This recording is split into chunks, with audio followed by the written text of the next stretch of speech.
Ang problema po ay hindi kay Commodore Tariela. Ang problema talaga ay sa kondukta ng Chinese government sa kasalukuyang dynamics. Kung sumasakit ang loob nila dahil ayon sa kanila masyado naman silang kontrabida. I'm sorry, in this particular case, sila talaga ang pinaka-kontrabida. Hindi po nila pwedeng sabihin na mas marami namang ino-occupy ang Vietnam, may mga kasalanan din ng Malaysia. Opo, alam natin may iba't ibang claimant country sa buong South China Sea at yung iba ay kumbaga karibal din natin sa mga claims natin bilang Pilipinas. Pero hindi naman ina-attack ng Vietnamese Navy ang Navy at Coast Guard natin. Hindi naman dinedenay ng Malaysia ang mga mangingisdang Pilipino makapangisda sa sarili po nating karagatan. At I beg to disagree, Mr. President, with all due respect sa Ginoo mula sa Pampanga at Tarlac. Ang pinag-uusapan po natin at ang pinagmumulan nitong mga malalim na pagkabahala natin, hindi po ito maliit na problema.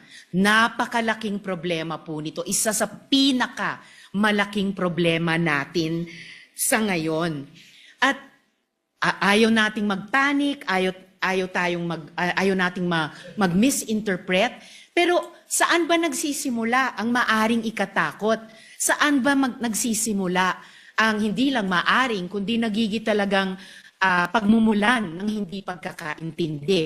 Yun po, in largest part, dahil sa kondukta ng Chinese government laban sa atin, lalo na sa karagatan, at ngayon, gaya po ng nabanggit ko kanina, pati na po sa internet, na kumbaga, sila nga ay nagiging problematic sa atin, gusto man natin pareho na lutasin ito, pero bukod sa ginagawa nila sa atin sa ating laot, sa Navy, Coast Guard, mga mangingisda, sa ating buong sambayanan, gusto pa nila patahimikin kapag may mga pinuno ng gobyerno sa executive man o dito po sa legislature na magrereklamo.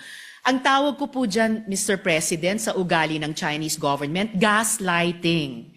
Sila na nga ang gumagawa ng mali, mamasamain pa nila kapag pinuna ng ating panig, ng ating gobyerno, tayo pa ang may kasalanan. At sila pa ngayon ang biktima. Classic gaslighting behavior po yun. Napaka-negative na psychology yan kung sa individual na tao po or kung sa interpersonal na mga relasyon. And dapat huwag gagawin yan. Huwag gagamitin yung ganyang cheap tactic nila, lalo na po sa foreign relations. Lalo na kung totoong gusto nilang lutasin natin ng maayos ang hindi maliit, kundi napakalaking problema nito, Mr. President. Mr. President, sa tanong ko po kanina kung ikinukonsulta ni Ginoong Tariela sa DFA ang kanyang mga ginagawa at pagpapahayag sa publiko, at ang sinagot po ay siguro naman po maaari sapagkat yung pong presumption of regularity. Alam po ninyo, nakausap ko ang Secretary of the Department of Foreign Affairs. Hindi po siya nakikipagkonsulta. Sa totoo lang, sa tansya ko po, nung nag-uusap kami, ayaw din po ng DFA yung ginagawa ni Ginoong Tariela. Nahihirapan nga po sila. Yun ang pagkakasabi sa akin. Dahil imbes na makatulong sa kanilang gawain at sa kanilang responsibilidad na panatilihin natin, yung gawin ba nating kahit na medyo mahirap. Ang sabi ko nga sa Chinese Ambassador, Mr. President, alam kong mahirap ang kalagayan natin.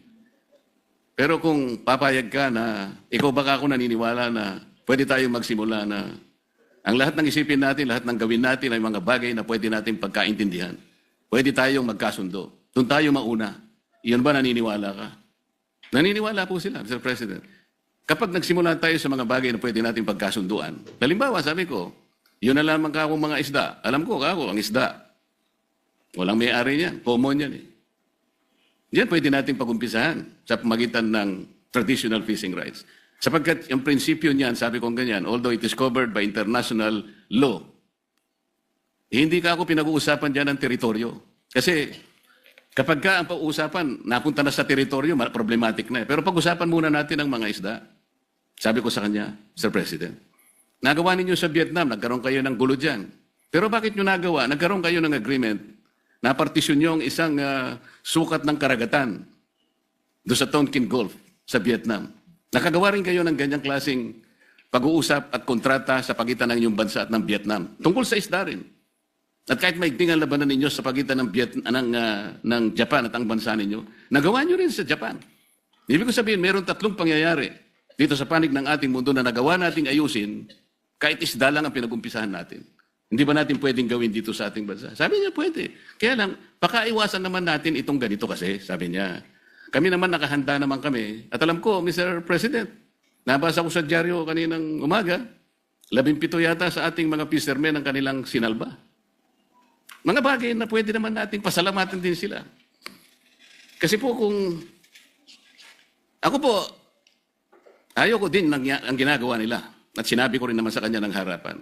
Bilang Pilipino, sabi ko, masakit naman kung makita ko yung aming mga mangingisda na talagang kinakanyon yun ng tubig. Naintindihan naman namin yun, sabi niya. Kaya ang gusto namin, makagawa tayo ng mapagumpisahan natin.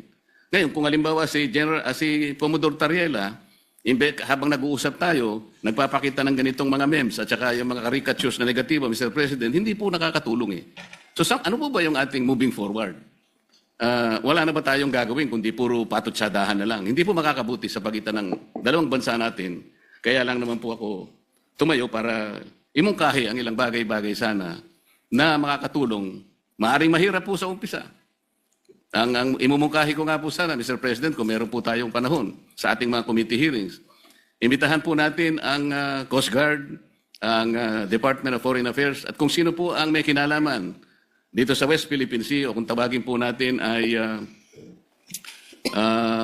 Exclusive Economic Zone, sa pagitan ng napaloob po sa South China Sea. Para po yung komplikasyon po dito na napakarami, kasi yung batas po natin at yung ating administrative issuance na nangyari sa mga nakarang araw at yung mga ginawa nating batas kamakailan lang, hindi ko nagkakamali 2024, hindi po consistent talaga eh. Lilitaw po meron tayong mga bansa, meron po tayong mga features na inoccupy natin. Labas po sa ating exclusive economic zone. Ipakikita po natin yun. Kasi kung wala tayong masusing pag-aaral, nababanggit ko nga po kung minsan, Mr. President, hanggang ngayon, wala po talagang malinaw na coordinates kung ano ba talaga ang pinaka-area ng ating West Philippine Sea o exclusive economic zone. Siguro magsimula po tayo doon kasi yung iba, misinformation na po yung lumalabas eh. Napaka-komplikado po nito kung pag-uusapan po natin yung mga features na yan at kung ang magiging centerpiece po ng ating foreign policy, ipag-awayin na lang natin ang mga bato sa South China Sea. Palagay ko po nalilihis po tayo. May malaki po sigurong mga dapat pag-usapan at napakalaki ng China, napakamayaman ng ekonomiya ng bansa na pwede po natin sigurong maging siguro kakampi sa mga darating pong mga panahon kung maisasantabi po natin ang mga sigalot na namamayani sa ating bansa.